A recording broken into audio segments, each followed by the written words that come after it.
Call the meeting to order. Roll call, Mr. Karati. Mr. Accomando? Present. Mrs. Borelli? Present. Mr. Gehrig? Here. Mr. Avison? Present. Mrs. Masello? Mr. Quinn? Here. Mrs. Robinson? Here. Mrs. Scanapico? Here. Mr. White? Here. Please stand for the Pledge of Allegiance. I pledge allegiance to the flag of the United States of America, to the republic for which it stands, one nation, under God, indivisible, with liberty and justice for all.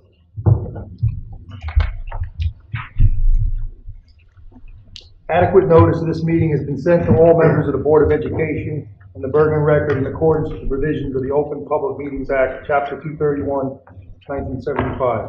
At this time, I'd like to turn the meeting over to Dr. Katz. Okay, I just have a couple quick notes before our presentation tonight. Since our last meeting, Brenda Coffey, our middle school vice principal, started. So after it seemed like a very long time, we now have our entire administrative team filled. And everybody's here and everybody's working with us. So it's great to have our team intact, and we really do have assembled an outstanding team. And with all the plans we're making, it's now, we're kind of on our way with everybody here. I had mentioned previously about the possibility of some changes with CUSAC.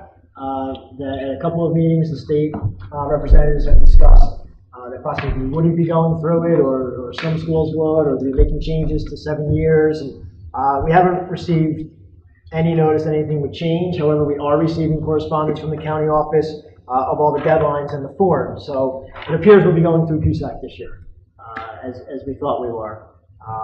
So kind of back to where we originally started. So I'll keep you posted on the progress. What we expect in the outcome is really what I've already shared, that in all of our areas, we think that we will be, we'll have passing scores and really be highly successful in all areas except for curriculum and program, instruction and program, which we've had a lot of discussions about. In that area, we know we have some work to do. And then there's one other note. We have another new executive county superintendent, Nora Peck, who has been working with the department for some time in the county office, is now the interim executive county superintendent. So this is the 5th executive county superintendent that we've had in Bergen in the last about 15 months. So hopefully we'll have her for a little while, because consistency would be helpful for us, as much as I'm sure it would be for them. So with that, we have Christine Steiner and Chris Duval are here again, so thank you for being here again. After presenting last month on their plans for the district, this month they're here to present our NJS results from this past spring. So I'll turn it over to Christine. Hope the emphasis was not on the again. It wasn't supposed to be. I'm sorry if it came out. Well, Chris and I are thrilled to be here, thrilled to have this topic. As Dr. Katz said, we're going to talk to you about our NJS results. And as we go through, I'm sure this format will look familiar to you, as it's what you saw last year in the breakdown of the scores. We felt it was good for consistency's sake to keep our format the same. So we're going to talk about some overall highlights of our test scores. Take a look at the Elementary and Secondary Education Act targets and how we fared against those. Looking at achievement from a grade span from 3 to 6 for our elementary schools, as well as 7 to 8 for our middle school. And then talk about some of the differences between total population, special ed, and general education students. How we fared against our district factor group, as well as against state. Looking at the same groups of students over the course of multiple years to see what trends that shows us in terms of performance as they go up in grades. Taking a look at students as individuals and how we're using that data both for teachers in terms of their own performance, as well as really getting a handle on the students themselves and their achievement and areas for target for improvement. And then speaking of improvement, what our plans are for addressing some of the things that we've noticed in the data and how we can really put some actions in place that will support student growth. And then at the end, there are additional analyses and breakdown of grade by grade tables that are there for our information. So speaking of those highlights, similar to last year, when you look at the data, we can see that our general ed students have outperformed our district factor group in both math and language arts, which is a great feat for those students. When you start looking more specifically at some of the grade levels, we see that there has been a significant increase in the number of students in grades 5 and 6 in the proficient and advanced proficient range. We had in 5th grade, we had a number of students who moved out of proficient and into advanced proficient, as well as looking at, it was students moving from 5th into 6th grade. There had been last year 63 students who were scoring partially proficient, and the following year that dropped down to 33 students. So that is a significant shift of really targeting those students and ensuring that they were really understanding concepts and were able to score proficient. So that's an excellent movement that we're seeing, and trying to break down exactly what's causing it, how have our services been supporting students so that we can do that on a wider scale.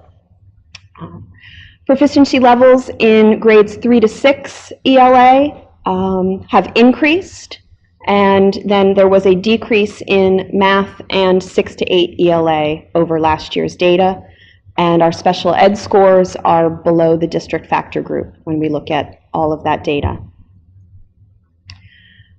So I mentioned the Elementary and Secondary Education Act targets, and different grade level, or different schools rather, have different targets depending on our subgroup population.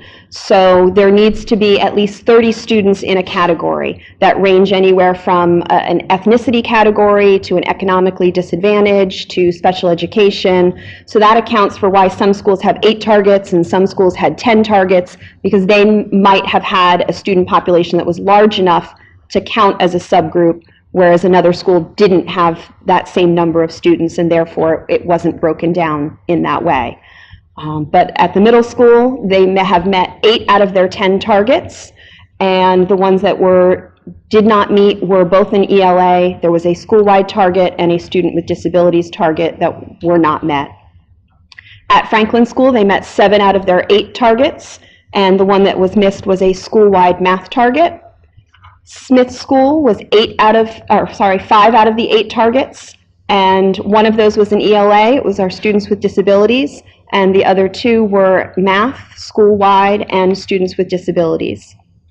And at Long School, all of the targets were met for them.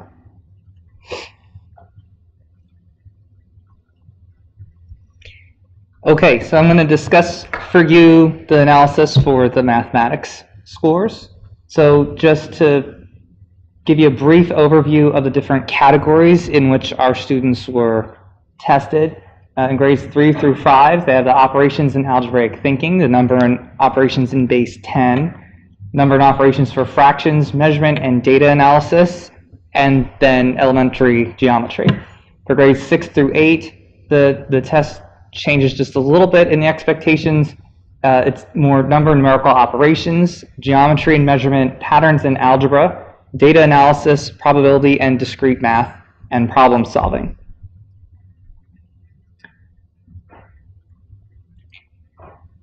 So let's take a look at the scores. I just want to introduce you to these tables. You're going to see a number of them. We're going to go through them in a timely pace, but I do want you to notice that for the district, if you look above the categories, it'll tell you the overall percentages in those categories. So for the students who score less than proficient, the score up there for mathematics district-wide be 20.1%. 79% of the students scored proficient or advanced proficient. And then the breakdowns, you have the totals for the first row, and this is going to be consistent for all the tables. Totals for the first row, and then Franklin, Long, and Smith.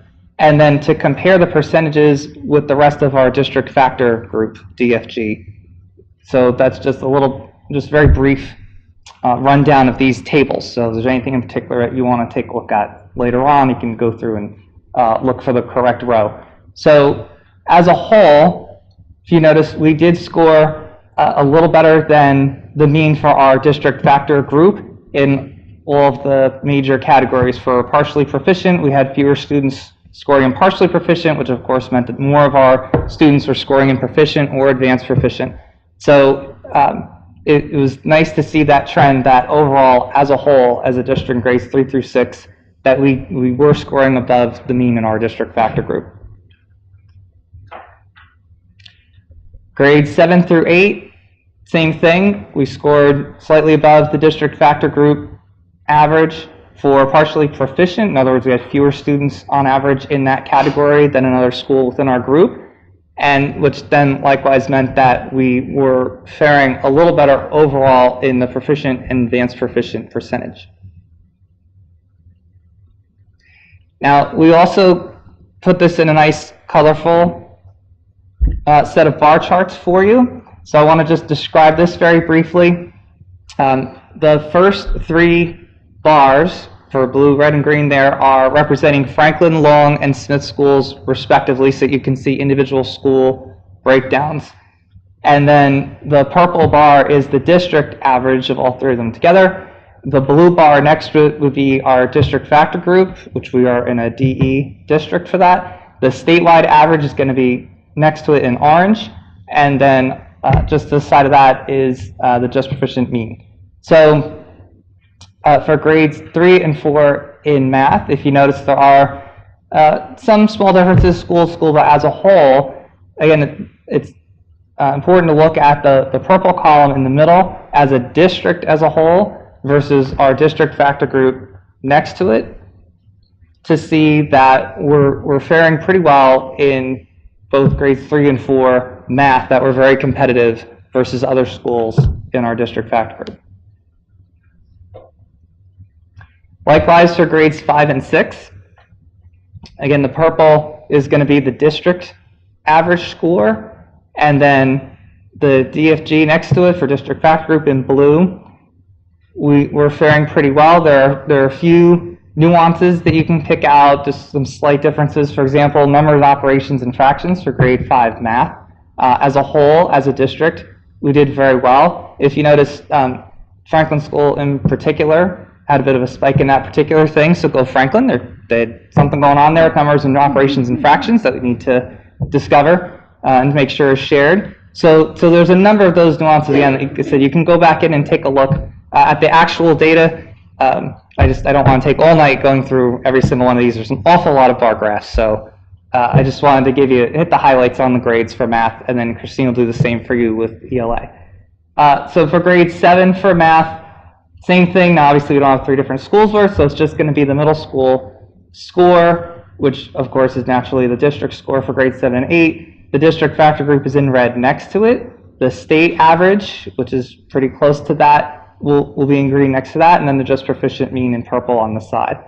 So again, if you take a look at these, we're very competitive. We're very close, if not exceeding, the district factor group in grades 7 and 8 in math within these different areas of the exams. Now, if you break it down for the general education students versus the special education students, the number of students who are partially proficient in the general education group for grades 3 through 6 is significantly lower than our district factor group average, which is great news. It's also then the reflection of that is that there's a higher percentage of students who are in proficient and advanced proficient as a result.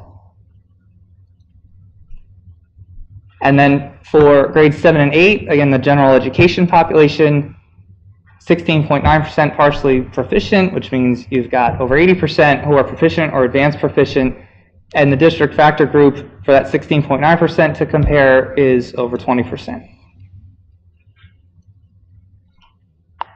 So if the general education population, when you pull out that subset, is exceeding, and we said before that overall we're competitive or slightly better than district factor group, then if you take a look here at our mathematics scores for special education grades 3 through 6, the partially proficient score is slightly above the district factor group mean. And then this is also nearly reflected in the grades 7 and 8 special education population. The district factor group averages 69.1%.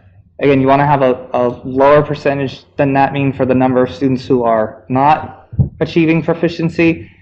So we are below that, which is great, but this is just a bit closer to that mean than the general education population was.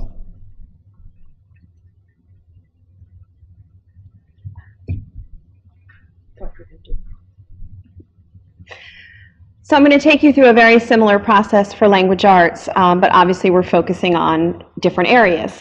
When it comes to reading on the NJ Ask, the tasks are broken down into two broad categories under informational text and then literature.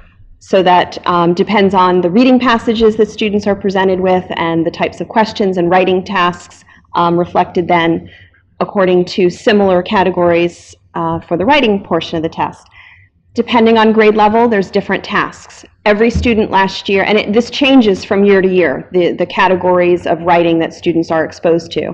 Last year, all students who took the exam, grades 3 through 8, were presented with a writing narrative task.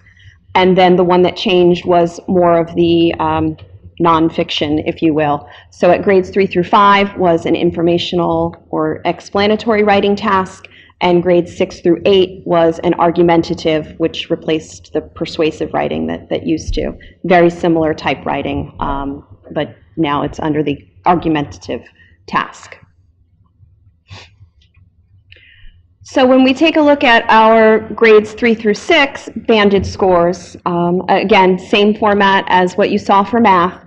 Where you really want to look is our overall totals at the top of the chart, and you can see that we have fewer students scoring partially proficient than our district factor group, and more students who are scoring proficient and advanced proficient compared to our district factor group. When you start taking a look at the individual schools, what you sort of notice is that there is a dip in proficiency levels when you go from Franklin and Long, who are in the low 70%, and then you compare that to the Smith scores, which hasn't quite reached 60%. So again, knowing that this is the total population of students, you start to wonder what exactly is the cause. So when we go to the breakdown, I've organized these slightly differently to really illustrate this point.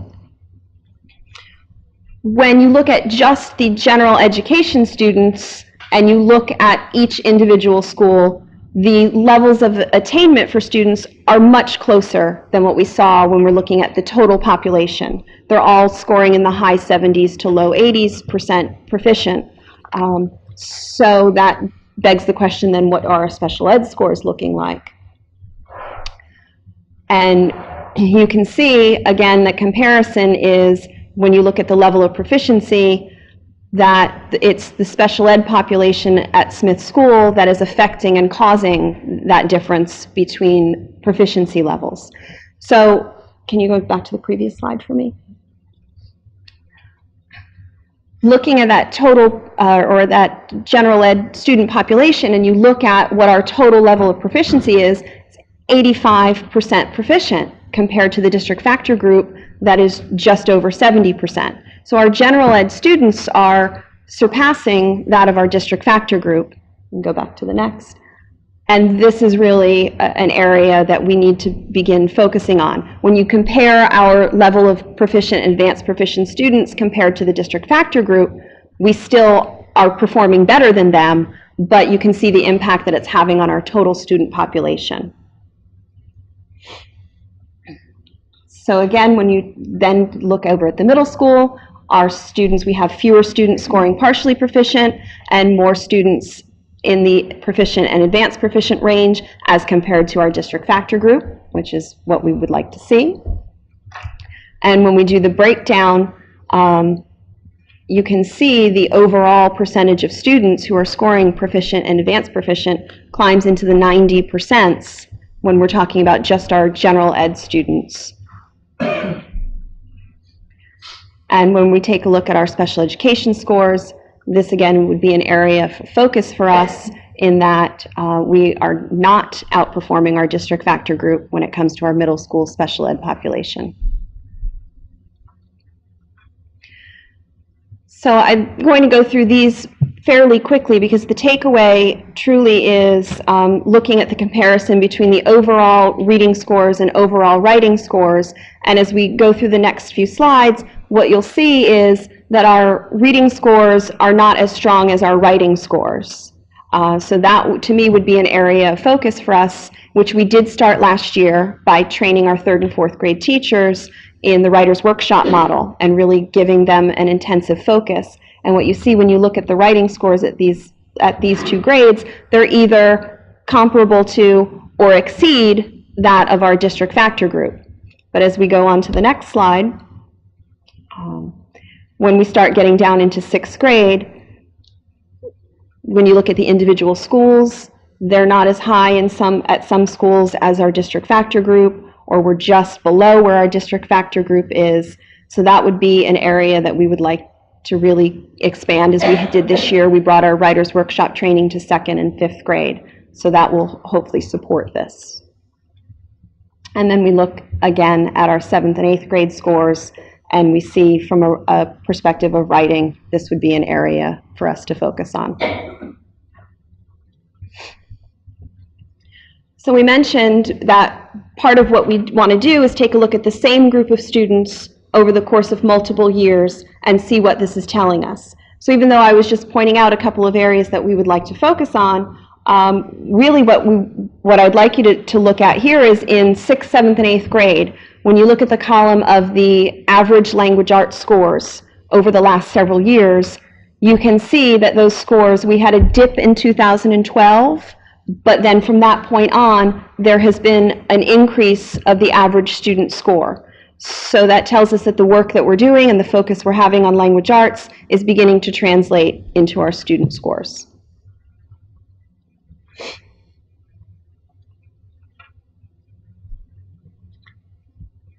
Okay, so one of the resources that we put in the appendix at the end is where you can focus in and look at students as individuals. The data allows us to do this. So you can use the scores to identify target areas for a given student. So you can select a particular group to either focus on, or you could do just a random sample across a grade to try to really dig in and to see what the strengths are for a particular student or for a particular school or for a particular group or particular grade level, and then to try to discern what the patterns are, not only within the grade level or across grade levels or across a given subject area, but then within those different areas inside the subject. So for example, if we noticed, I was saying before that Franklin had that spike on, what was it, number operations and fractions or something, that particular skill, we could zoom in and delve in and see why that was. Was it, across the board? Was it, a handful of students who totally aced it and just skewed it? Like what is going on here? What's the story? And that's what will help to inform us with moving forward with the plans that we brought to you guys and presented last month. So a lot of what we've been seeing when we've taken a look at both the individual student scores and then the analyses that we just were sharing with you is that it really helps to validate a lot of the directions that we're already starting to go in, and a lot of the teams that we've planned and implemented district-wide to address assessments and use of technology and all of these other areas. So the teachers received the scores from last year and this year with the breakdown to help identify for themselves their own areas of strength, their areas that may need improvement, similar to what I was just mentioning to you before that we were doing for the district. And then they can discern the patterns in their own student scores and at their grade level. So it helps to set priorities so that the teachers have a data-informed method of choosing the ways they're going to remediate any areas of weakness in their instruction, or to help to play up the strengths of the student and offer them, and differentiate for those students to make sure that they have the resources and capacity to continue to improve and go beyond what they've already done. So we're going to kind of tag team this a little bit and give you a little bit of specifics, again, recalling last month's presentation. So we're continuing the momentum of what we discussed last time, specifically developing and refining programs, just the instructional programs, the instructional philosophy, and the skills continuum that we mentioned. We're not only now, we had the teacher and administrative and kind of anecdotal input over time since we've arrived, but the data now is also starting to validate and confirm what everyone has been sharing with us and helped us to create these plans. So the skills continuum, which will help itself to inform the development and any revisions of curriculum and updates, that is going to be a key focus for us in the coming months with the staff to make sure that we have their input in a collaborative manner towards not only addressing any issues with making sure that we have standards-based instruction going on a regular basis that's supported through a strong curriculum, but that we also have instructional best practices that are in place to address, again, not just the areas of weakness and areas that are in need of remediation, but also to make sure that we are kind of instructionally present and there to help out the students who may be gifted or talented in a particular area.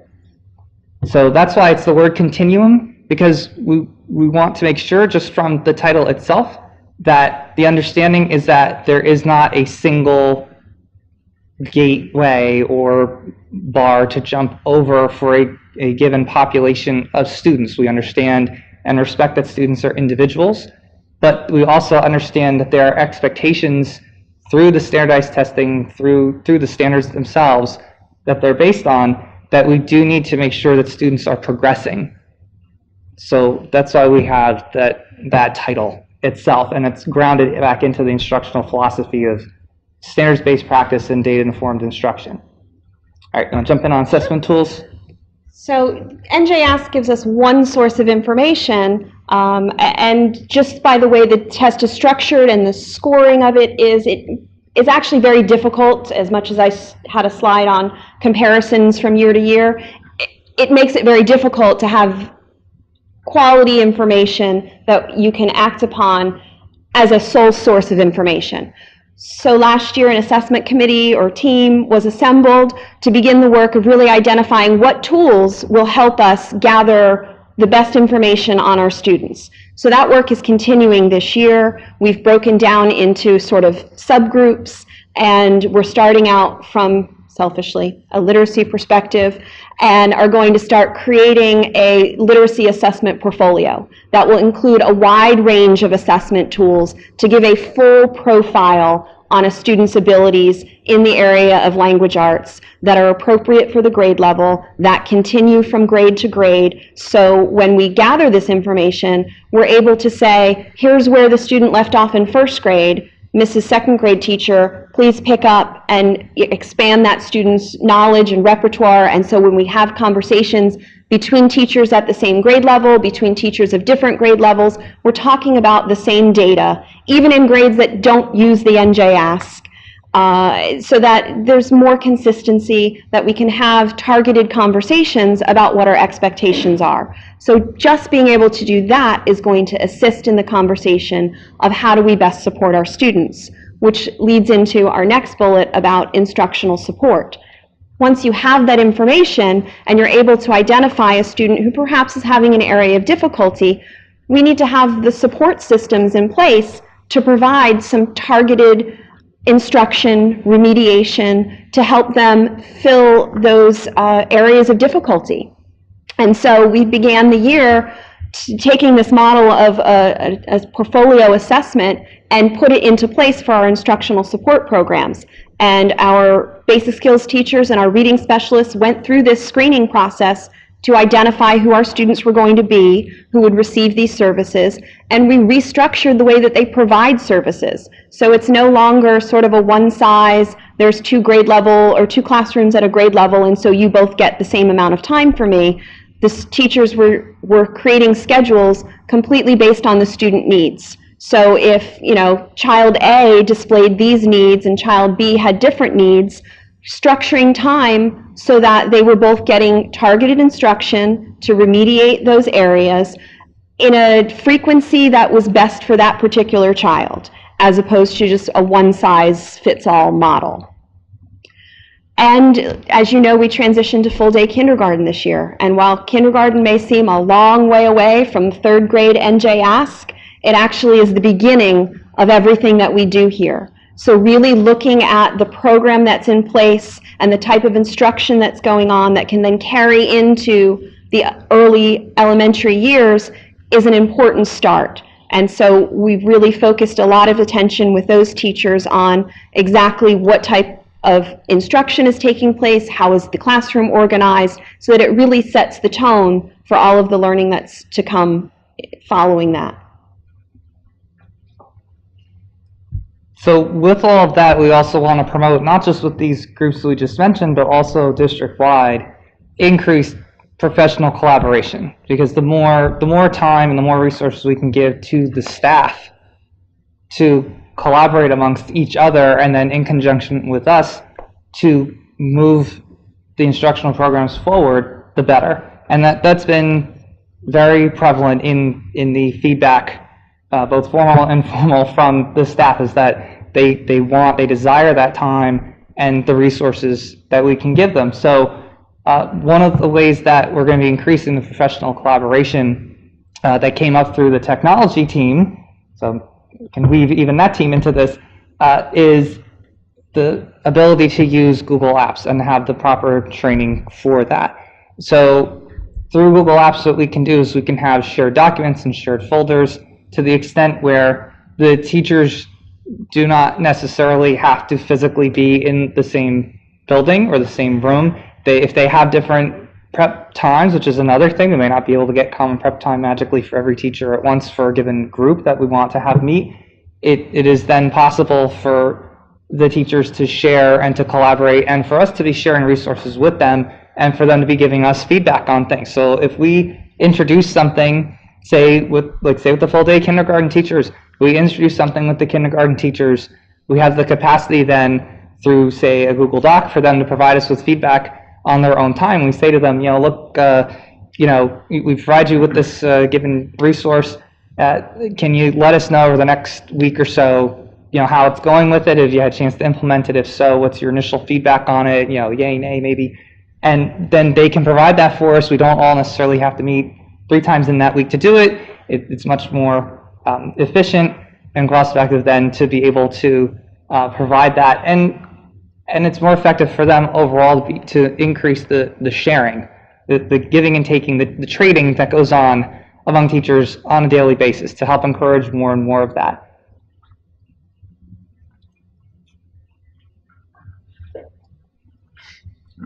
Okay, so you want to jump in on professional development, and I'll head up the first one. So we're like academic spouses. We're constantly like, no, you take that. No, I want that. So we share very well.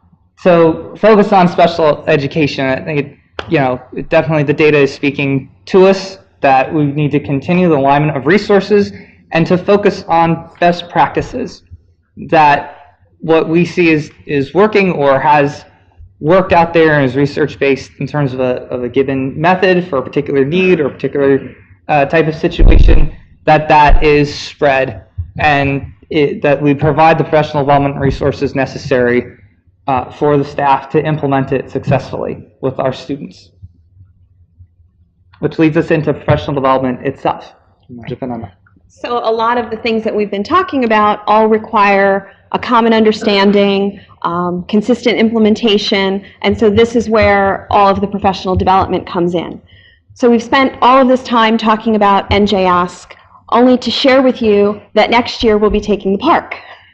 And so we said that sometimes a comparison is challenging. It's going to be even more so because next year or this year and next year when we're talking about the data, it's a completely different test with different expectations, different reporting methods. So we really need to work with staff on what this test looks like, how is it structured. We began that process on our full-day professional development on November 4th. Teachers were taking the practice test to see exactly what it was like. We talked about the way it was structured. We now need to continue that process, and how does this translate to the classroom? How do you align what you saw on that test with what we're doing in the classroom? How are we asking questions of students so that it's very similar to what in several months they're going to be expected to address independently? So we have this opportunity to support them through that process.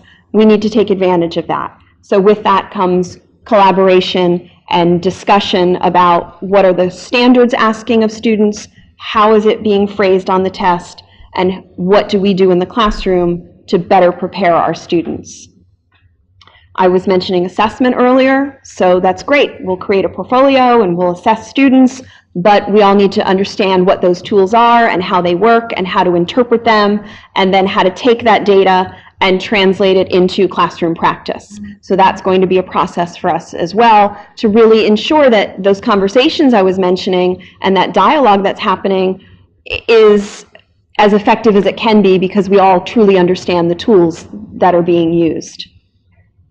I also mentioned earlier, as we were talking about the dip in writing scores, our focus on Writers' Workshop. This has been a tremendous opportunity for our staff. I spent part of the day on November 4th with our 3rd and 4th grade teachers who implemented it last year to expand and continue on creating new units. Our 2nd and 5th grade teachers are going through that same training this year. And so this has been a very well-devised professional development plan for them, not just here's the information, go do it, but the trainer that we've had has come in and supported teachers in the classroom with the implementation, so that right there, hands-on with the students, we're able to make adjustments and say, hey, how about you try this? What about doing it this way? To really have that whole philosophy become their own.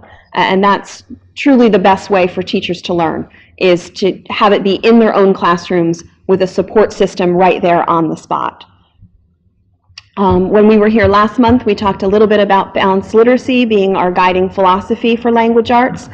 So that is a training that will need to take place to ensure that that instructional philosophy is well understood, and then all of its components are implemented in the classroom. That again is going to be a process. It's a lot of moving parts to make it work well, and so we need to ensure that there are multiple trainings so that there's a common understanding of this instructional approach. And a reflection of that in terms of mathematics is a focus on the mathematical practices which come directly out of the Common Core standards. So through this focus, these are K-12 practices. There are 8 of them. They involve patterns, they involve reasoning and analysis, they involve modeling things. So these are all things that not only are they reflected in the actual Common Core standards for math, but the questions that are asked of the part of our students are going to be examining their ability to apply these mathematical practices. And furthermore, as another extension, through the next generation science standards, which are coming down the road over the next couple of years, a good chunk of the tasks that are presented or suggested through those standards are also based on the mathematical practices of finding patterns in scientific data, modeling 2 different systems and seeing which one is more efficient or more effective through an engineering practice. All of that is wrapped in. So while it may say literacy and you just think automatically English, there will be reflections of that in the other subject areas. Likewise with the mathematical practices, you might see the word math and kind of turn off in terms of thinking of its application in other disciplines, and that would also be a mistake.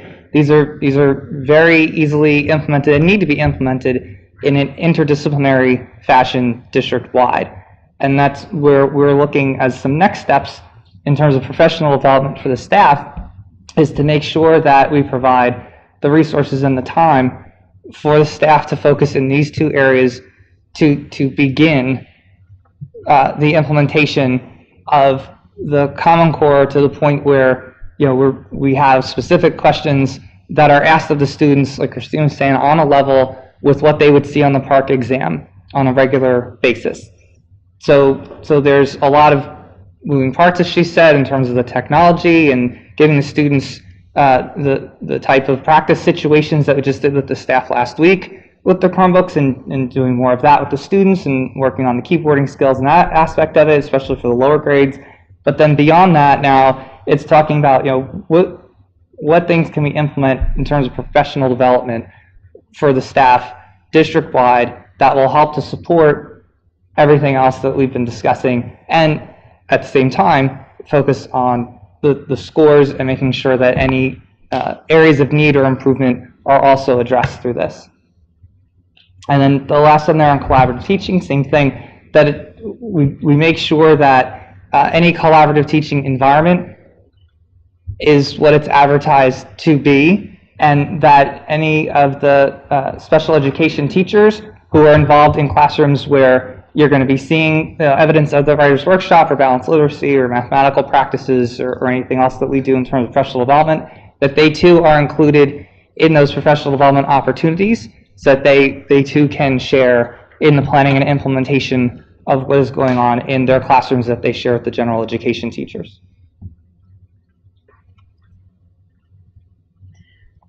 So we talked a lot tonight about groups or ranges of grade levels, and when this gets posted up online in the appendices, there will be breakdowns of grade level by grade level. So if you're interested in a particular grade level achievement, that will be there for you to see as well. Are there any questions?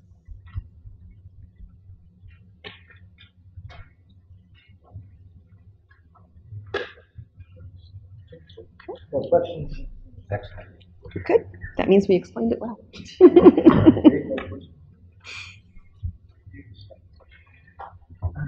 Well, thank you very much. Thank you for the analysis, and really more importantly for the leadership in you know what we're doing. You know, while this is an NJS test score presentation, really all the things that we're working on are not just about preparing for PARCC and standardized tests, but it's really just best practices and improving the quality of what we're doing with all the goals that we're constantly talking about. So thank you for really the leader. Like I said, it is. You have the leadership role in all of this. We've already done a tremendous amount of work, and the path that we're on is great, so thank you. Thank you. Thank you.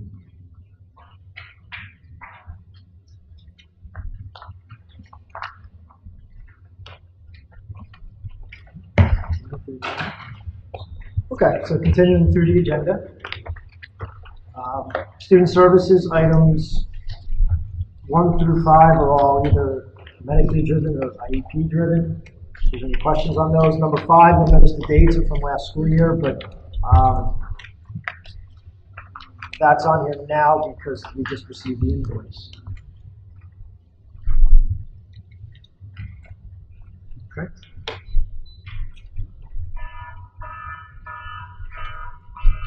Oh, that's a phone. Curriculum section, there's only one item in curriculum. It's a PARCC after-school tutorial class. This is part of our Focus School Improvement Plan. In past years, we had the Saturday program. Mr. Lawler made a recommendation that we move that Saturday program to an after-school program because of low attendance on Saturdays. And obviously, we want to have as many students participating as we can. So the idea was that we'd have more students participating after school than we would on Saturday mornings. Okay. Section C, are there any questions on either workshops or field trips, items 1 and 2? I just want to highlight in the field trips, you see a number there from Kathy Augustine, our tag teacher. She has really been outstanding addition to our district, and is creating the kind of program for our gifted students that we really wanted to have. Our students are getting out. She's very active in, you know, we have things like the Law Fair, Learning Carnival, the Amazing Race, Law Adventures, Academy Quiz Bowl. these are the kinds of activities that are really enrichment types of activities, and we weren't doing those kinds of things. Something else for 5th and 6th grader, Marsville is a huge event where students essentially create an environment where people could live on Mars. Schools from all over come together and participate in this kind of day. We're hosting this for 5th and 6th graders from all over our area at Smith School. We'll have teams from all 3 of our elementary schools involved, and we're hosting it at Smith. So, I just really want to recognize the work that Kathy Augustine is doing with our students in building a program that is engaging, that's interesting, and that's really challenging students in the way that we should be in this type of program. Okay. Any questions on that? Items 4 through 8, I'm going to ask Ray if you could speak to those. Sure. Well, I'll start with 3. 3 is evacuation drill reports for our school buses. These are to be conducted twice a year and approved in the minutes. So this is the first one for the 14-15 school year. Number 4 is the 2014-15 comprehensive maintenance plan. This is an annual state form that needs to get completed. It shows our amounts that we've expended for annual school building maintenance, and it's by school building. So that's what that number 4 is for. Number 5 is the 2014-15. We belong to a cooperative bidding for school supplies through Educational Data Services. They combine the district spending. So they put out to bid what they plan to, what the schools plan to purchase, and to get better pricing. And then, as you can see on those forms that are attached, you'll see like a cooperative total dollars and what our dollars are that we're spending by category and by vendor for all the different school supplies, copy paper, athletic supplies, and so forth. So we're just required to list that in there in the minutes. Number 6. Our projects, again, except for the last one, they were all under the bidding threshold, which is $36,000. The auditors require us to list these in the minutes with the amounts. They were either done by quotations or through educational data bidding, or we also belong to a Middlesex regional cooperative. So that's why they're all stated there for the vendor, the project, and the reason. And again, this was a requirement that the auditors had us do each year. Number 7 is an amendment to our 2014-15 school budget for the annual computer lease. Again, we're required to adjust the budget for this lease amount and offset it with a corresponding revenue amount, which is the lease payment that we'll receive. And number 8, we're in the process of obtaining quotes for a new school bus. We're just receiving them now and reviewing them. So there's a real good chance that by Wednesday or by Tuesday when you get your packet, we'll have a action on there to purchase a school bus that we will lease over a 4 or 5 year period. The lease was budgeted for. We tried this year, as I explained in the notes, that we tried doing this through First Student at the beginning of the school year, and they had some issues with the number of drivers. They had to pull the route from us, so we're currently renting a school bus from a company, and I have had no success in obtaining other contractors to do this route. Because all our schools get out almost the same time, we run into this problem of having the appropriate number of school buses. So again, the lease was budgeted, and we'll be hopefully purchasing this, approving on Wednesday and going through. This Middlesex, what they do is they went out to bid for school buses, all different seating capacities, whatever, so we don't have to go out to bid. Because we've done that over twice since I've been here, and a lot of times we just get one bid. So they get the best pricing for districts, and that's who we're going to go with. So any questions on 3 through 8? Okay, just a question on number 6, ID number 5. Is that the high school? It's a combination of the Long School gym, the high school repair work they did, and the refinishing of the floors. So it's a bunch of gym. Oh, that's not going to be covered by a leaky pipe, I guess, like insurance purposes. not for those. Some of it belongs to school gym. Yeah.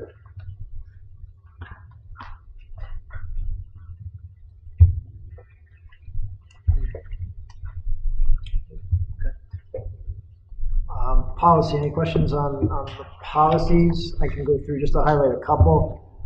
1522 was abolished. I just want to explain why we'd be abolishing a policy. This policy was associated with QAR, which stands for the Quality Assurance Accountability Review, which was the old state monitoring. That doesn't exist anymore, so since it doesn't exist, we don't need the policy anymore.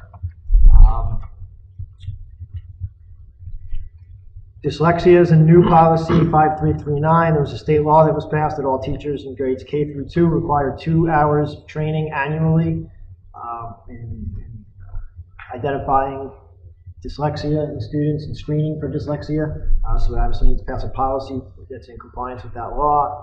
Another new policy is 5756, transgender students. And this is a policy that is recommended, they are a recognized group, and the policy will help, sets a policy for us so the students who may be transgender will not be discriminated against. The other changes are really just code changes, some minor language changes, but none of them really change the implementation of the policy. It's more laws change in Trenton, and we have to change references and codes and some minor language changes, but all of them really remain the same. Good. Committee reports. Mr. Quinn, you have anything with Oaklands and Browns? Curriculum, technology programs? Yes, yes. We met last Monday, November 3rd. It was Mrs. Scanapiaco, Mrs. Robinson, Dr. Katz, Christine Steiner, Supervisor of Language Arts and Social Studies, STEM Supervisor Christopher Duval, and Supervisor of Guidance Susan Madison, and myself. Subjects discussed: district curriculum status. Our supervisors have been making contact with teachers and looking into our district's current K-12 curriculum. They are focusing on updating the curriculum in order for it to be current and up to date. The new curriculum needs to focus on skills that use the Common Core standards as a guide. District curriculum resources. We are currently piloting new resources and electronic books to prepare for PARCC testing. Our supervisors are also working with the technology coordinator to integrate technology into math and language arts, which will also support the PARCC assessment.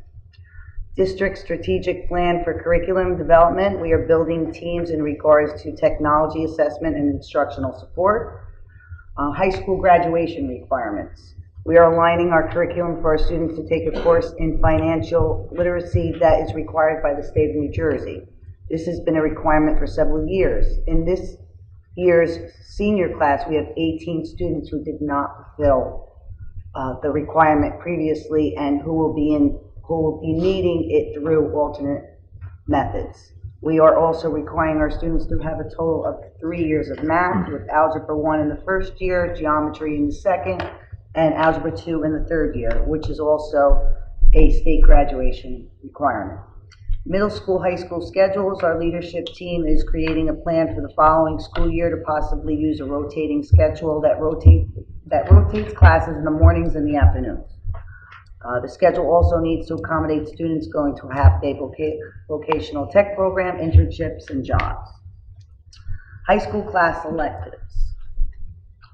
Our supervisors are looking to implement 3 elective classes to the high school schedule and 3 elective in the middle for next year. For the high school, the first one is A&P, Environmental Science, allows high-achieving students to experience a college-level course with the potential for college credit. The curriculum consists of Earth systems and resources, the living world, population, land and water use, energy sources and consumption, pollution, and global change. The next one is Teen Pep. It is a leadership course for junior and seniors who serve as peer mentors at Saddlebrook High School. It is an evidence-based and school-based program that utilizes peer-to-peer education to increase responsible decision-making among students around issues of sexual health The course also allows the peer mentors to facilitate a host of programs and events that will help foster a more positive school climate. For example, assisting the incoming 7th graders and freshmen in their transition to the upper grades in an orientation. Also organizing events that promote good character and preventing bullying. The third high school elective is A&P World History. This course is structured around the investigation of 5 course themes and 19 key concepts in 6 different chronological periods, from approximately 8000 BCE to the present. The middle school, 3 electives: Introduction to STEM, Science, Technology, Engineering, and Math, will serve as a course to allow students the opportunity to explore STEM skills and careers. It focuses on skills commonly found throughout the next generation science standards, such as critical thinking, mathematical, collaboration, problem solving, and communication skills through interdisciplinary real-world projects. The next one is Intro to Humanities. Serves as a course that allows students the opportunity to explore the philosophy, literature, art, music, history, and language. It encourages students to view the world from multiple points of view and draw connections among disciplines. And the third middle school class elective is Introduction to Global Leadership. And this serves as a course that allows students the opportunity to explore the disciplines of business and mass communications, such as economics, management, marketing, digital journalism, media production, and public speaking, and related careers from advertising to entrepreneurship. And 2 hours later. Thank you, Mrs. Burrell. Anybody have any questions? No questions. Okay, Mrs. Robinson? For the referendum? Yeah, okay, so, if you look on the website, there's a link that says referendum, and on there are frequently asked questions. So it really explains everything about the referendum. We're going to be going out to the vote December 9th, which is a month away. Also on the website, and which I'm going to talk about now, is we're having information evenings, and we're going to have the financial people there, the bond people, the architects, so you can see exactly what's going on for the referendum. We're going to have brochures and, you know, refreshments. We're trying to get everybody to come out, and you can go to any or all of these meetings. So the first one is tomorrow night from 7 to 8 o'clock at Franklin School. And then Wednesday from 6 to 7 at Washington School.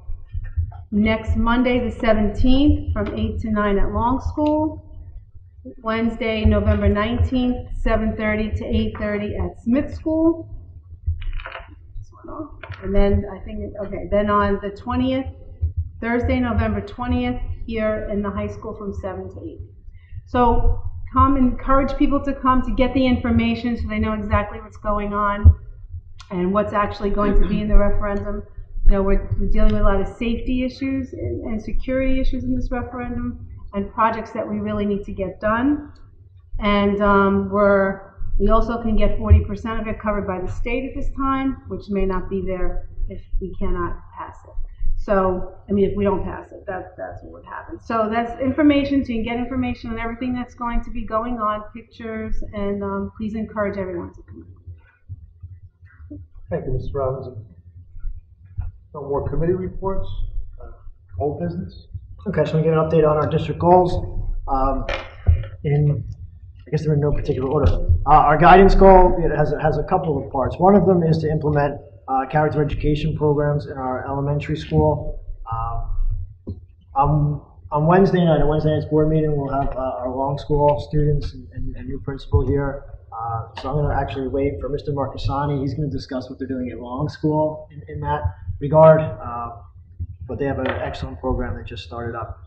It's a positive behavior support program. So I'll let him speak about that. The other part of the guidance program, or the guidance goal, is about college and career readiness. We successfully administered the PSATs on October 15th to all sophomores and juniors. Our elementary guidance counselors have started a Coffee with the Counselor program, I guess we could call it, for parents. And we really want to do a lot more outreach to parents, and that's something I wrote about in the last district update and highlighting that. Our two counselors hosted their first night, which was more of an introduction, but throughout the year, they're going to have regular nights and focus on specific topics. It could be homework, it could be bullying, anything that's really relevant to parents. So hopefully as we continue this, we'll grow in the amount of people that are coming out for these as well. Our full day kindergarten goal, Christine spoke a little bit about that, but they actually had a meeting this week on our professional development day. They did talk a little bit about, in general, what's going well, what the challenges are, reflecting on the implementation, but more specifically, they're looking at content standards, and teachers have been breaking down by marking period and even within marking periods, what are the specific instructional strategies and instructional goals that they have for that time segment. And it's all teachers, all of our kindergarten teachers from all three of our buildings that are together doing this, and then again, following up together to see what went well, how it worked in their respective classrooms, because having this consistent program across the district was really a big piece for us. Our professional development goal, there were two pieces to that. One is the new teacher induction program. They actually had a meeting today that focused on parent conferences and parent communication. The other part was about training for PARC and in the new standards. Our professional development day last week really focused on all of this. As you also heard earlier from Chris and Christine, all of our teachers in grades 1 through 12 took a PARC practice exam. And it's not just our teachers, actually. It was our child study team and support teachers. So it was really all teachers, grades 1 through 12, and pre-K. It was everyone but our kindergarten, because our kindergarten teachers were doing what I just shared with you that they were doing. They took a PARC practice test. Other portions of the day, there was a presentation on the PARC math section. All of our pre-K through 6 teachers and 7-12 STEM subject teachers participated in that. And a PARC ELA presentation. All of our grades 7 through 12 language arts and social studies teachers participated in that. There was also a session on the next generation of science standards. That was also 7-12 STEM teachers were a part of that. And the last piece of the day was on writing skills, where we had teachers from all grade levels who teach writing, and whether it was in the elementary school or as well as the middle and high school, they started to create expectations across grade levels using the Common Core. What is it that we need to accomplish at each grade level, and what are the skills that we need to teach for students to get to those goals? And that's really the first step in creating the vertical articulation, and that we need to have, again, consistency is something that we keep talking about over and over and over again. And that's also a first step for our curriculum writing process. So we're really off to a good place with that goal as well. The last goal was improving the quality of our teacher observations. Our leadership team had our second training session, which most recently was on scoring evidence, and then the next piece will be looking at the feedback. What are we taking? How are we taking the evidence, sorting it, scoring it, and then providing teachers with meaningful feedback and meaningful dialogue to help improve what's happening in the classroom. Any questions on any of this? Through the chair, the coffee with the counselor, is that district-wide, or do they do it per school? It was district-wide. District-wide. Right. It's elementary, but yes, open to any elementary parent. Okay. They're going to move them around. The first one was at Long School. They'll be at each different school, but it's open to parents from any school. Okay. Thank you.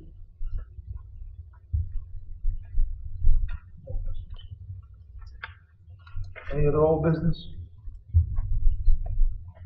New business? If I could, Sure. Go ahead, Mike. with this past election, I don't know how much we realize it benefits us to finally be able to work with the council. And just think it's great. So congratulations to you. Thank you, Mike. We look forward to working with you in a different capacity. Thank you. Now that you brought it up, I just want everyone to know that one of my highest priorities will always be the children of this township and the school district. And I do look forward to working collaboratively with the school district, the governing body and the school district together. I think that's a very important thing. I think that's lacking a little bit now. By no fault of anybody, but I think we need, with me as the leader and Dr. Katz being the leader of the school district, I know we'll have a good relationship, and we'll meet regularly. Hopefully, the liaison committee here will form a liaison committee with the governing body and meet regularly to discuss things. And I think that'll work out real well. Thank you. Where we go next? Is there anyone new business? No more new business? I'm gonna need a motion to open the meeting to the public. So moved. All in favor? Aye. Any opposed? Residents are requested to state their names, addresses, and subject matter. In the event it appears the public comment portion of the meeting may exceed 45 minutes, the presiding officer may limit each statement made by a participant to 5 minutes duration. Issues raised by members of the public may or may not be responded to by the board. All comments will be considered and a response will be forthcoming if and when appropriate. The board asks that members of the public be courteous and mindful of the rights of other individuals when speaking. Specifically, comments regarding students and employees of the board are discouraged and will not be responded to by the board. Students and employees have specific legal rights afforded by laws of New Jersey. The board bears no responsibility nor will it be liable for any comments made by members of the public. Members of the public should consider their comments in light of the legal rights of those affected or identified in their comments and be aware that they are legally responsible and liable for their comments. Members of the public should be heard. Nobody from the public? That should, never just speaking? Yeah, get up. You have to go ahead. And your name and address. Okay. Hi, Jennifer Ween, 400 Bay Saddle River Road. Just a quick question. With the test score presentation, do 504 students count as special education? Oh, no. No. Okay. See, that was an easy question. Thank you. Anyone else? Please go to the podium. I just have a question because we're here through the South High School Parent Cheer Association, and we're here together as a group, and I want to stand as a group, or have to stand as a group? I'd rather you go one at a time.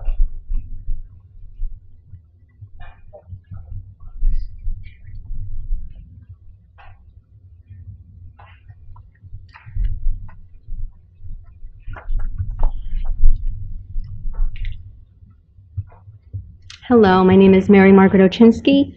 I'm part of the Saddlebrook High School Cheer and Parent Association.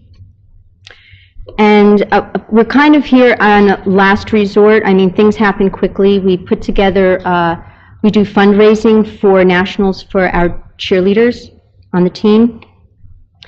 And while I don't want to be here, we kind of feel like our hands are tied. We don't know where to go to. We have been told that we don't belong part of the school, but then we're told that the board of the PCA has to follow certain guidelines and protocol. Some of us have discovered that those guidelines and protocol haven't been followed. This is just a few of the examples that, for instance, monies need to be deposited within 48 hours, and I know for sure that there's money sitting, lots of money sitting at someone's house and it's not deposited, and this has been for over a week. Another example is that there's not full disclosure and transparency in the Treasury report. It's been questioned, and it's been 2 weeks before it's been resolved. And when we question it in emails, it's been answered with questions. It's been answered, but not, the question itself hasn't been directly answered, and it still hasn't been answered. So now we just found out that that has not been disclosed to the whole Parent Cheer Association. We're traveling to South Carolina, and we live in Saddlebrook. We don't live in Saddle River. It was told that all the girls have to travel by plane, and many of the parents don't feel good putting their girls on plane without a parent going with them. So those are two plane tickets, if not more, that each family member has to pay for. Some parents have to put their child on the plane alone. There's one child who's going on the plane with a peanut allergy. It's known that peanuts are served on the plane. Another child is going on the plane alone because the mother can't afford the plane fare. Another mother that I'm traveling with is petrified to travel, but she's going on because she doesn't want her daughter to go on alone. My daughter is petrified to travel. I have to go to the doctor. I'm going to look to see if I can get some kind of medication for her to calm her down. I don't know if I'll be able to do that. But then there was, it's been found out that one family is allowed to bring their daughter and travel and drive. And I don't begrudge that family. I completely understand. I don't know what the personal issues are, but I feel that this hasn't been disclosed to us as a full team. And the rest of the parents and family members on this team have not been given that opportunity to make the choice of flying or driving. Personally, for myself, with my daughter, we flew a few times before. I'll do it with her because I wasn't going to drive alone. Perhaps we could afford to take my husband and my other daughter, and we can drive together, and it would be more affordable if we didn't have to take plane fare. My purpose for saying this is I would have liked to have gone to where I was told to go, but there hasn't been full disclosure. I feel things are being hidden, and I don't know where to go, so I'd like an answer of where we belong. Where does this Parent-Share Association belong? If we don't belong to the high school, but we have to follow the guidelines and the rules of the high school, maybe you can get back to us, if not now, where we should go.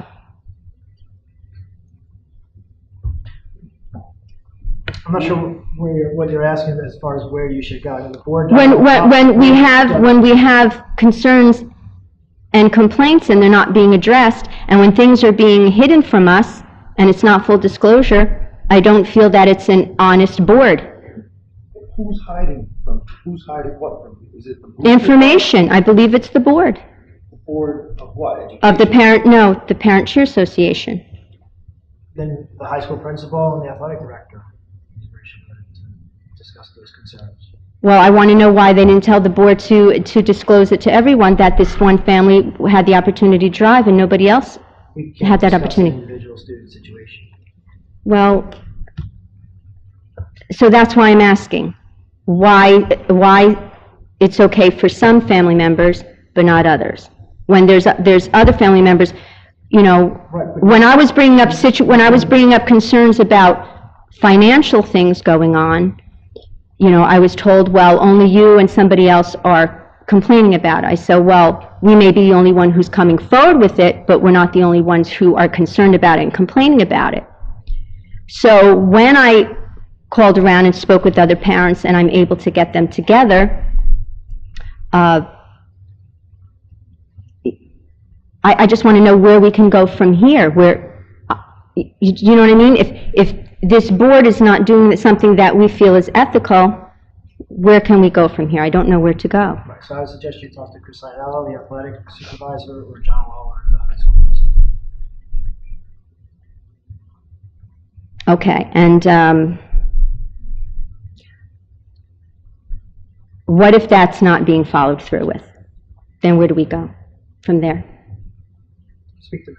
Go have a call in first. Okay. When is this trip? I'm sorry? When is this trip? This trip is in March. I believe it's in March. Yeah. Some time to rectify it. I hope so. I hope so. Because the feedback that I'm getting, it's just, no one's giving answers. It just keeps going in a circle. Somebody keeps giving to somebody else, then that person gives it to someone else, and it becomes frustrating after a while. So. Have you spoken to anybody from the school yet, or just from Yes, the school? I have. I have. I finally went to that person, and I called for a meeting for a couple of parents who were concerned and wanted to question some of the board members. But then I was told that these board members are going to rectify the situation. And if they're not agreeing through emails, I don't see how they can rectify it if they don't even see what they're doing, where the discrepancies are. Okay. I believe, like Dr. Katz said, if you go to one of those two individuals, either Mr. Ianello or Mr. Lawler, I'm sure they'll take what you have in consideration, and they'll they'll hear you out and do whatever needs to be done. All right, thank you.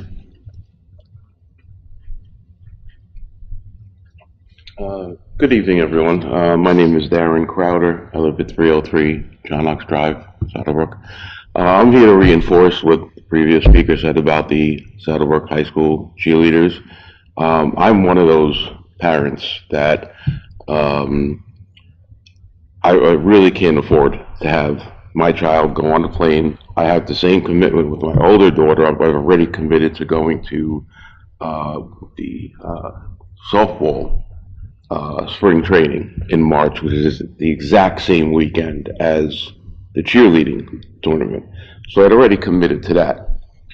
I think the issue here for me anyway is not so much that one parent is traveling with their child, because I could certainly understand that. I wish only that I knew about that option. We were told from the very beginning that this is a school-funded trip, that this is school-sponsored trip.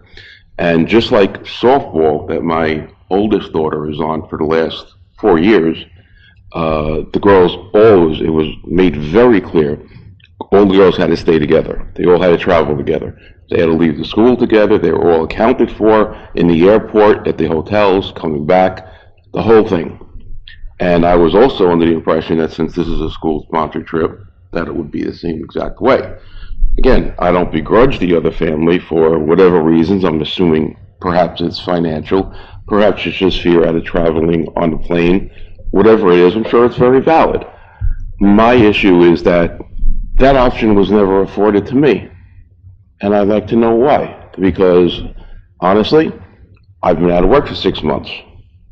I'm making it work because I was told these are the rules. You knew what the rules were from the very beginning. You have to stick to them, and there's no deviating from those rules. Now I come to find out today that whomever it was that allowed this to happen, or allowed this, gave somebody permission, which is great. I'm good for them. If they don't have to pay the airfare and they can drive down with their child, that's great. Why wasn't that same option afforded to me? I think it would have been prudent for those who allowed that decision to be made to say, hey, wait a minute, before we allow you to deviate from this program, this school-sponsored program, let's put it out to all of the parents. Unfortunately, it's a little too late for some of us because we've already put down payments on airline tickets, which probably will not be refunded. So now my daughter's got to get on a plane without me because I'm committed to this trip to Florida with the softball team the same exact weekend, and my tickets are already paid. And I don't know if it could, probably can't be answered here tonight, but it certainly is a concern of mine that there are things going on sort of behind the scenes. Like, why whoever it was that made that decision to say, yeah, it's okay, you put a letter together, you can't do it financially, and that's great, but why didn't I as a parent know that about that? Why wasn't I afforded that same opportunity to have my daughter drive down with someone?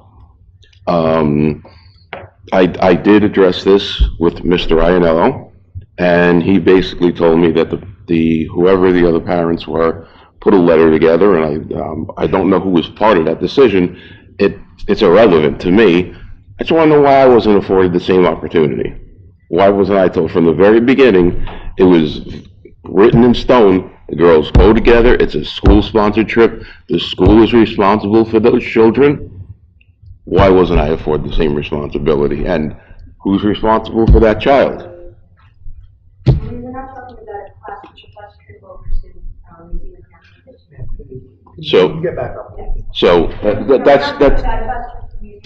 that's the point that I'm just trying to make is why it just seemed to come out of nowhere when it should have been presented to the board, the parent association, and say, hey, listen, here's an option that we're looking at that the school may approve or be okay with. Is everybody else okay with that?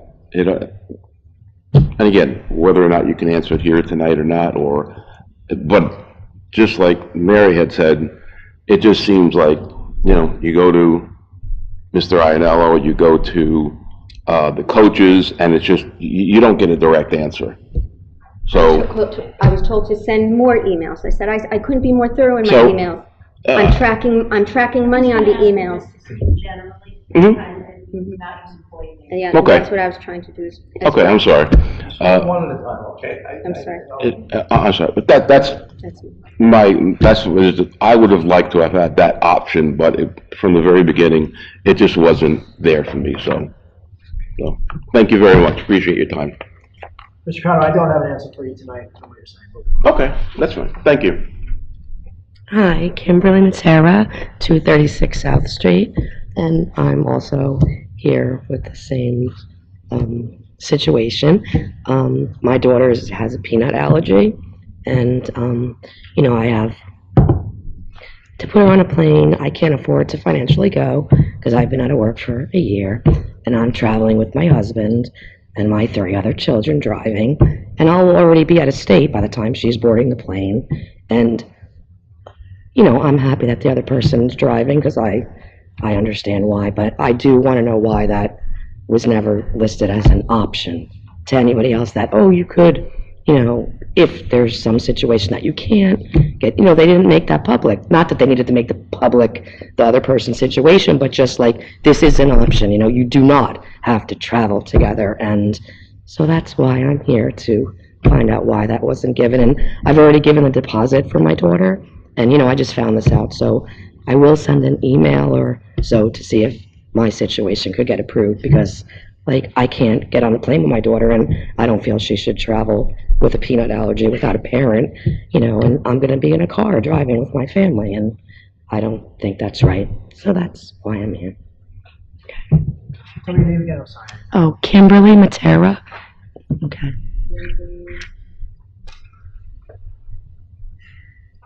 Want to speak again, Mayor? Well, I just want to say, and also, there are a few other parents who couldn't make it tonight who feel the same way. And again, I just feel that, I feel there's no one that I can go to as far as discussing about transparency about the Treasury report. It's been 2 weeks. So there's been guidelines and protocols that have not been followed, and then what happens from there?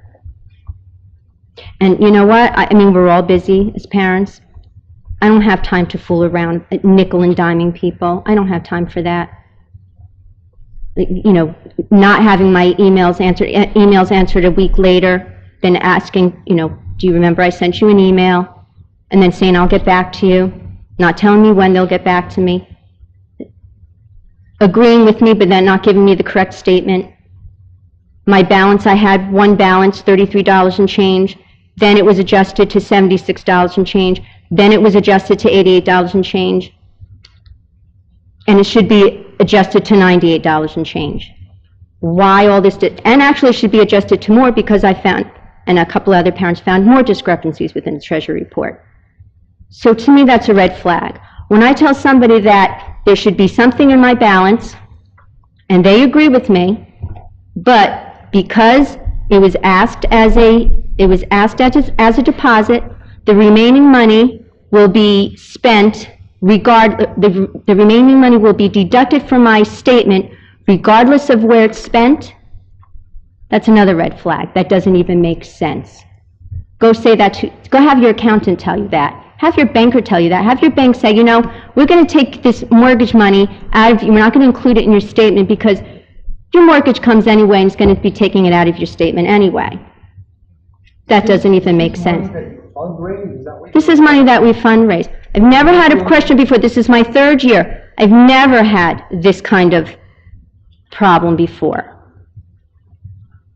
And some of the parents have been in more years than me and have never had this kind of problem before.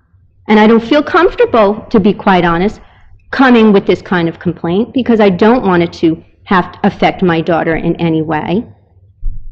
But, then there comes a time when you have to speak up for what's right. So when you're talking about not responsiveness, are you talking about from the parent organization or from our school person? A little bit of both. Definitely from the parent organization. For Without mentioning names, is this new leadership in the parent It's, organization? yes, So, you know, we're not a part of the school, but we have to follow the guidelines. So I'm here because I don't know where to go.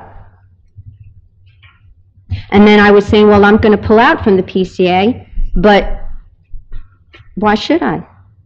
And who's going to watch the money as I'm being told how much should be paid for this and that? I mean, it's what happens when someone's not following the protocol and the guidelines? I guess nothing. I don't know. You know, again, I don't expect an answer tonight, but we're not the only parents. There's some parents who don't want to come forward. Why, I don't know. Thank you for your time. Can I ask one more question? So I just want to know, you know, so I would go, you know, submit a letter to Mr. Ianello or Mr. Lawler regarding the trip and my daughter being on the plane and with those concerns. I mean, I'm here tonight to bring that up, but is that who I would go to since I wasn't ever made aware of? I'll have somebody follow up. Okay, thank you. Thank you, sir. My question was more for perhaps Dr. Katz. What is the school's policy on when children travel on their school-sponsored trip? Like, we go on the softball trip every year down to Orlando, and it's pretty much made, you know, you travel together, you stay together, and, you know, I think it's a great thing because it's great building to the team. But where does the school stand as far as that policy goes, that the children must stay together because it's a school-sponsored trip? Can you comment on that or no? Yeah, I mean, they should be traveling together. Again, I can't talk about an individual student's circumstances, No. but we make accommodations for students all the time. Right. You know, whether it's a student who needs to use the elevator where others can't do that, or some students get free lunch, or others pay full price due to Right. circumstances. So, you know, sometimes situations fit into those categories. Okay. But yes, under normal circumstances, they would travel together. Okay, awesome. Thank you. Anyone else from the public wish to be heard? Okay. Seeing none, motion to close the meeting to the public. So moved. Second. All in favor? Aye. Any opposed? At this time, I'm going to need a motion to recess, close executive session to discuss personnel, contract negotiations, pending anticipated litigation, and matters covered by the attorney-client privilege per New Jersey Statute 10:4-6 Open Public Meetings Act. Subject matter discussed may be disclosed to the public if and when the need for confidentiality no longer exists. Action may be taken when the board reconvenes in the open session. Need a motion? So moved. Second. All in favor? Aye. Any opposed? We're now in closed session, so